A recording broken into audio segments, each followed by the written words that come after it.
है और एग्जाम में अगर इस टॉपिक से क्वेश्चन बनता है तो आप आसानी से उसको सॉल्व कर पाएंगे। तो फ्रेंड्स चलिए हम स्टार्ट करते हैं वीडियो को। दोस्तों एक एक करके हम फॉर्मूलों को याद करने की ट्रिक देखते हैं। सबसे पहले हम बात करते हैं जिप्सम के बारे में। इसको मैंने दो भागों में तोड़ा, तो एक बना जीप और एक बना सम।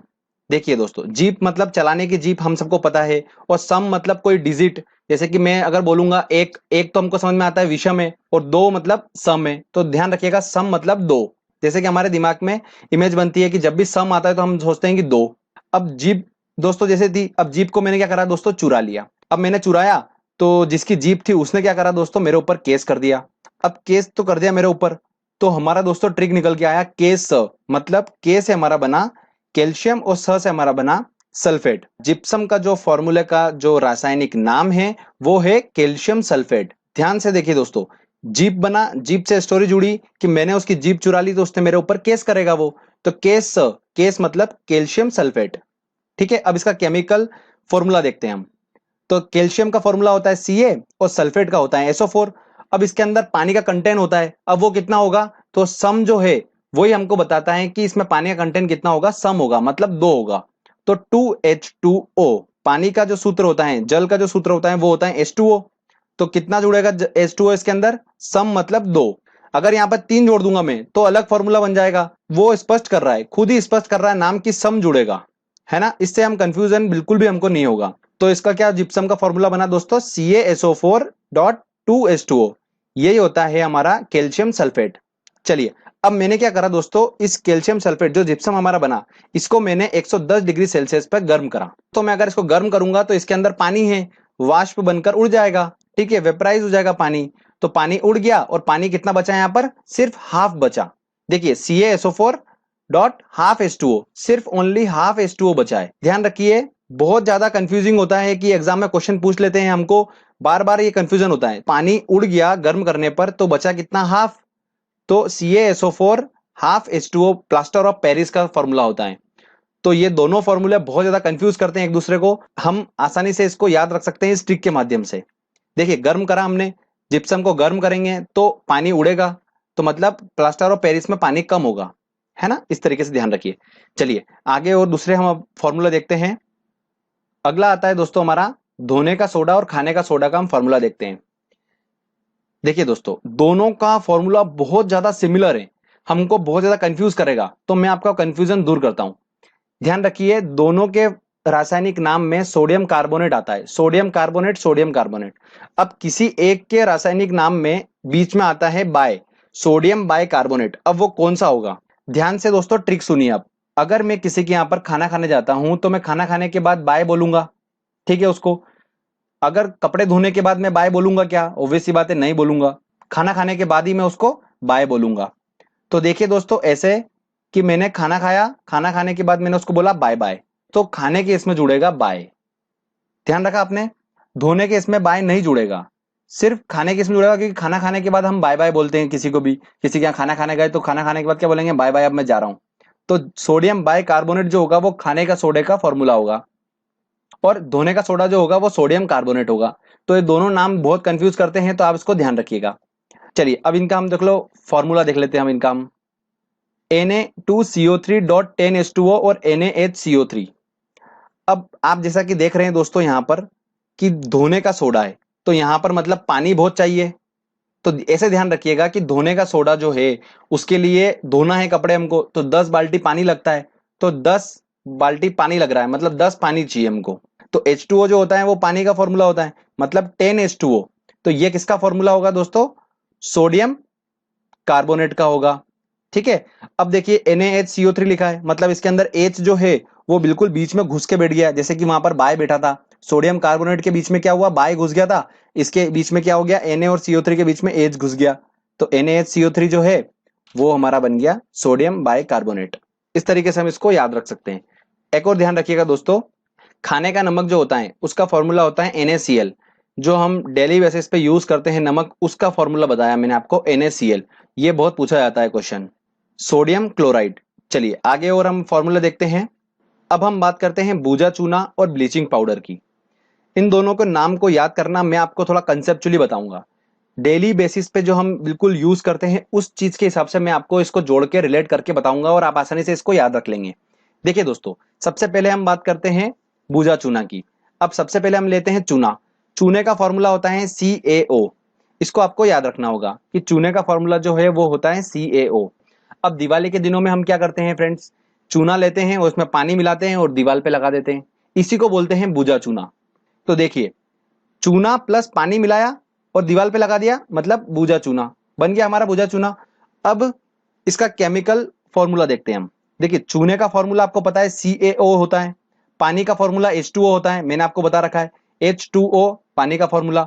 अब इन दोनों को मैंने मिलाया तो देखिए CaO प्लस H2O, मतलब दो तो हो गए H और दो हो गए O, तो मैंने इसको लिख दिया CaOH का होल ट्वाइस। तो फॉर्मूला देखिए दोस्तों क्या बना, कैल्शियम हाइड्रोक्साइड। इसको क्या पढ़ेंगे, कैल्शियम हाइड्रोक्साइड, इसी को बोलते हैं भुजा चूना। अब मैं बात कर रहा हूं ब्लीचिंग पाउडर की। ये तो आपने समझ लिया भुजा चूना कैसे बना, आसानी से आप देख सकते हैं, इसकी प्रैक्टिस करेंगे एक दो बार आपको आसानी से याद रह जाएगा। अब हम बात करते हैं ब्लीचिंग पाउडर की। देखिए, अब हमको भुजा चूना से हम ब्लीचिंग पाउडर बनाएंगे, तो ब्लीचिंग पाउडर है वो, उसके अंदर पानी तो होगा ही नहीं कुछ भी, पर भुजा चूना के अंदर पानी रहता है। तो सबसे पहले हम भुजा चूना में से पानी निकाल लें। जब दोस्तों मैं भुजा चूना में क्लोरीन मिलाऊंगा तो पानी निकाल लूंगा उसमें से। ठीक है, ये एक ट्रिक होती है कि भुजा चूना में से अगर पानी निकालना है हमको तो उसके अंदर क्लोरीन मिला दो। तो मैंने क्या करा दोस्तों, भुजा चूना प्लस क्लोरीन मिलाया, तो उसके अंदर से क्या हुआ दोस्तों, ब्लीचिंग पाउडर बन के आ गया और पानी बाहर निकल गया। देखिए दोस्तों, CaOH का होल ट्वाइस भुजा चूना हो गया, इसके अंदर हमने क्लोरीन मिलाया, Cl2 मिलाया, तो हमारा क्या बन गया, एक पानी निकल गया अलग से, H2O एक पूरा अलग निकल गया मॉलिक्यूल H2O का, और CaOCl2 रह गया सिर्फ, तो वही बन गया हमारा ब्लीचिंग पाउडर। ऐसे इनका नाम याद करना दोस्तों बहुत ज्यादा डिफिकल्ट है, बट हमने कंसेप्चुअली इसको पढ़ा है तो हम आसानी से याद रख लेंगे। एक दो बार कॉपी में अच्छे से प्रैक्टिस कर लेना, मैं कह रहा हूं कि आप बिल्कुल भी नहीं भूल पाओगे। तो भुजा चूना और ब्लीचिंग पाउडर इस तरीके से हम याद रख सकते हैं। तो इसको क्या बोलेंगे, CaOCl2 को क्या बोलेंगे, कैल्शियम ऑक्सीक्लोराइड। ये इसको बोलते हैं ब्लीचिंग पाउडर का रासायनिक नाम है ये, कैल्शियम ऑक्सीक्लोराइड। और भुजे चूने का क्या है रासायनिक नाम, कैल्शियम हाइड्रोक्साइड। ठीक है, तो CaOH हमारा बन गया भुजा चूना और ब्लीचिंग पाउडर बन गया हमारा CaOCl2। इस तरीके से हम इसको याद रख सकते हैं। चलिए आगे और हम इंपॉर्टेंट केमिकल फॉर्मूले लेते हैं। अब देखिए दोस्तों, हम याद करेंगे अब सिंदूर और लाफिंग गैस के फॉर्मूले को, जो कि इंपॉर्टेंट है। अब सिंदूर को याद करने का तरीका मैं आपको बताता हूं। क्या हुआ कि मेरे से एक लड़का पढ़ने आया, बोलता सर मुझे आप GS पढ़ा दो हिंदी में। तो मैंने बोला हिंदी में GS पढ़ना है, मतलब जनरल स्टडी पढ़ना है उसको। तो मैंने बोला ठीक है, मैं हिंदी में जनरल स्टडी पढ़ा देता हूँ तुमको, पर एक कंडीशन है कि तुम पूरा मुंह पे सिंदूर लगा के आओगे। तो बोले कि सर ऐसा कैसे चलेगा। मैंने बोला अगर हिंदी में GS पढ़ना है तो सिंदूर लगाओ। तो वो सिंदूर लगा के आ गया। तो दोस्तों क्या मैंने बोला उसको, हिंदी में GS पढ़ना, मतलब HGS, ये सिंदूर का फॉर्मूला है। ठीक है, ध्यान रखिएगा। लाफिंग गैस को याद करने का तरीका मैं आपको बताता हूँ, देखो बहुत इंपॉर्टेंट है, आपको याद भी होगा बट हम कंफ्यूज जाते हैं और भूल जाते हैं। एक लड़का था, उसने लाफिंग गैस सुन ली, तो सूंघने के बाद वो क्या हुआ, हंसने लगा, जैसा आपको दिख रहा है कि वो हंस रहा है। इतना हंसा कि उसकी एक आंख गिर गई। ठीक है, अब एक आंख उसकी गिर गई, तो मैंने कहा कि यार ऐसे ऐसे तो अच्छा नहीं लगेगा बिना आंख का। तो मेरे पास एक लेटर रखा था इंग्लिश का N, मैंने वो N लेटर इसके लगा दिया आंख की जगह पर। ठीक है, तो मैंने क्या करा, आंख की जगह पर उसके N लेटर लगा दिया। तो ये बन गया दोस्तों N, और उसका नाक दिख रहा होगा आपको, वो बन गया 2 और बन गया O, मतलब N2O। दिख रहा है आपको दोस्तों, ये हमारी है लाफिंग गैस। इस तरीके से हम इसको याद रख सकते हैं। चलिए फ्रेंड्स, अब बात करते हैं हम जल गैस और प्रोड्यूसर गैस की। देखिए ये दोनों भी बहुत ज्यादा इंपॉर्टेंट है, जल गैस और प्रोड्यूसर गैस। सबसे पहले हम बात करेंगे जल गैस के बारे में। जल गैस का रासायनिक फॉर्मूला देखते हैं। तो जल से स्पष्ट है दोस्तों H2O, मैंने उसको ब्रैकेट में बंद कर दिया है। ध्यान से देखिएगा दोस्तों कैसे बनेगा जल गैस का फॉर्मूला, थोड़ा सा ट्रिकी है। अब जल जो होता है, पानी जो होता है वो बहता है, तो इसमें से क्या हुआ, H2 जो है वो बह के निकल गया और बाहर जाके चला गया, ये ऐसा बह गया। तो H2 जो है वो बह गया। बहने के बाद दोस्तों क्या हुआ, देखिए आपको दिख रहा होगा, ध्यान से देखिए, ये बीच में जो ब्रैकेट का लगा होता है उसको मैंने बना दिया प्लस। तो अब फॉर्मूला क्या बन गया, CO plus H2, CO plus H2, यही हमारा जल गैस है। CO प्लस H2 को हम क्या बोलेंगे, जल गैस बोलेंगे। और जब मैं इस H2 की जगह N2 लगा दूंगा तो ये बन जाएगा हमारा producer gas, CO plus N2 ये हमारा हो जाए प्रोड्यूसर गैस। तो दोनों में कंफ्यूजन होता है कि CO प्लस H2 किस में आता है और CO प्लस N2 किस में आता है। तो हम आसानी से देख सकते हैं कि H2O का फॉर्मूला था, उसी से हमने क्या करा, ट्रिक के माध्यम से हमने बना लिया। चलिए इन दोनों को भी हमने अच्छे से समझ लिया है। आगे हम बात करते हैं दोस्तों फिटकरी की। अब ये फिटकरी का फॉर्मूला याद करना तो पॉसिबल नहीं होता है दोस्तों, कंफ्यूजन होता है बार बार हमको। तो ऐसे ध्यान रखिए कि सबसे लंबा फॉर्मूला है, आपको अलग से 4 ऑप्शन में दिख जाएगा और इसका नाम भी बहुत लंबा होता है, पोटेशियम एल्यूमिनियम सल्फेट, K2SO4.Al2SO4 का होल थ्राइस डॉट 24H2O।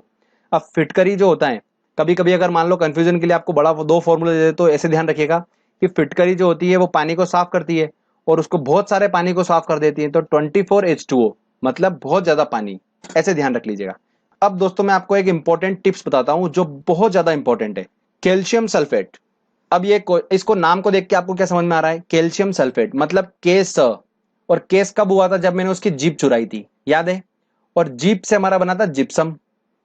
तो जिप्सम कैल्शियम सल्फेट, जिप्सम का फॉर्मूला क्या होता है दोस्तों, CaSO4 2H2O। ठीक है, सम आता है उसके अंदर तो सम आता है। अब ऐसा कैसा सिमिलर एक फॉर्मूला और है बट आपको वो कंफ्यूज करेगा बहुत ज्यादा। देखिए कौन सा, copper sulphate. Calcium sulphate, copper sulphate, ये हमको एग्जाम में बहुत ज्यादा कंफ्यूजन करेंगे, पैदा करेंगे। ठीक है, तो अब कंफ्यूजन हो जाएगा हमको बार बार, तो उसके लिए अब एक टिप्स सुन लीजिए ध्यान से। कॉपर सल्फेट को बोलते हैं नीला तोता। ठीक है, ये भी बहुत इंपॉर्टेंट है।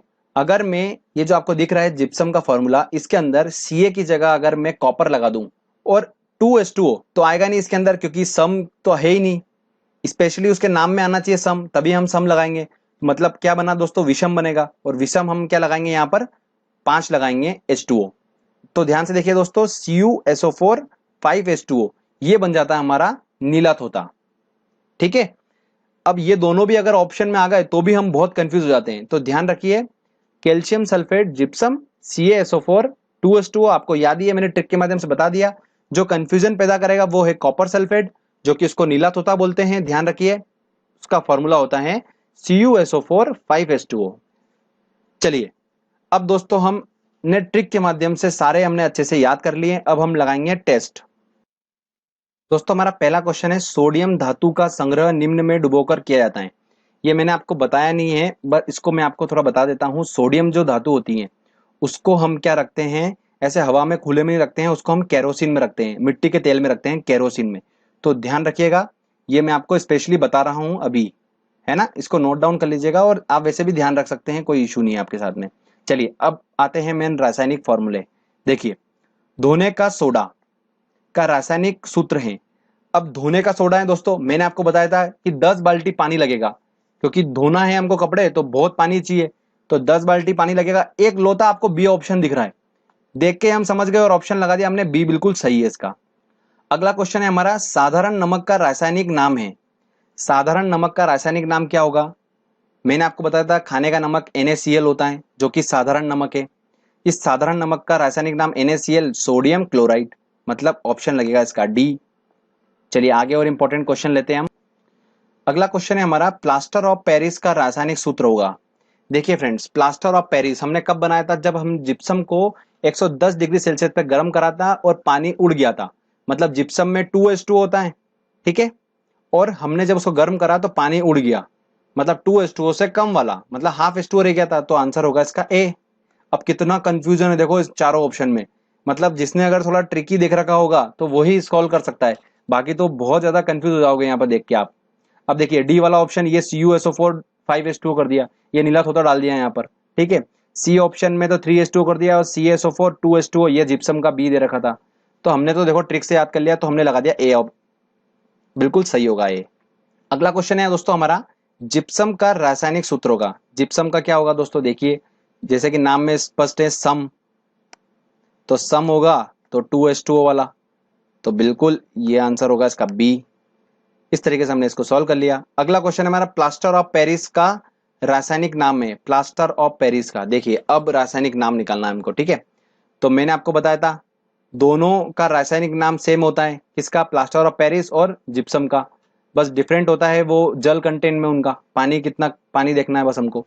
तो इसका रासायनिक नाम होगा दोस्तों, केस हो गया था मेरे ऊपर, तो केस से हमारा बना कैल्शियम सल्फेट।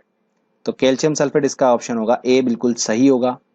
ठीक है, अगला क्वेश्चन है दोस्तों हमारा, नीला तोता है, निम्न में से नीला तोता कौन है? अब देखिए, वो बहुत ज्यादा कंफ्यूजन पैदा करता है हमको जिप्सम के फॉर्मूले में। जिप्सम का होता है दोस्तों केस हो गया था तो कैल्शियम सल्फेट, और इसका होता है दोस्तों कॉपर सल्फेट। ठीक है, Ca की जगह आया था Cu, तो इसका आंसर होगा ए। ठीक है, तो मैंने आपको इंपॉर्टेंट टिप्स में बताया था स्पेशली नीला तोता को कैसे याद रखना है।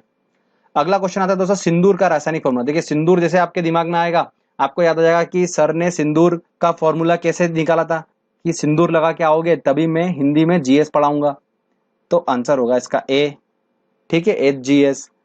लॉफिंग गैस का फॉर्मूला होता है, देखिए आप N2O, NO2, N2O2, कितना कंफ्यूजन है। तो हमने दोस्तों कैसे देखा था कि एक मुंह आकार था, वो बहुत ज्यादा हंस रहा था। देखिए बना के देख लेते हैं अपन। ठीक है, ये, और इसका ऐसा नाक था। ठीक है, और ये बहुत ज्यादा हंस रहा था। अब इतना हंसा कि इसकी आंख गिर गई थी, और इसकी जगह मैंने क्या लगा दिया था, एन लगा दिया था। तो ये बन गया हमारा N2 और O, N2O, मतलब इसका आंसर होगा बी। इस तरीके से डायग्राम बना के हमने इसको सॉल्व कर लिया। बहुत ज्यादा इंपॉर्टेंट है दोस्तों, ये वाला ध्यान रखिएगा, लाफिंग गैस पूछ लेते हैं एग्जाम में, तो आप इसको ध्यान रखिए। दोस्तों हमने अच्छे से सबको ट्रिक के माध्यम से पढ़ा, और टेस्ट में क्वेश्चन लगा के भी देख लिया कि हमसे आसानी से सॉल्व हो पाए क्वेश्चन। तो फ्रेंड्स आप इसकी प्रैक्टिस करिए, 2 से 3 बार अच्छे से प्रैक्टिस कर लीजिए। आप आसानी से, मैं बोल सकता हूं कि केमिकल फॉर्मूला से अगर क्वेश्चन आता है, जो कि जनरली आता ही है बिल्कुल, आप उसको आसानी से सॉल्व कर पाएंगे। बहुत ज्यादा इंपॉर्टेंट टॉपिक है ये। इस लेक्चर को बनाने में, सोचने में मुझे काफी समय लगा, बट आप इसको आसानी से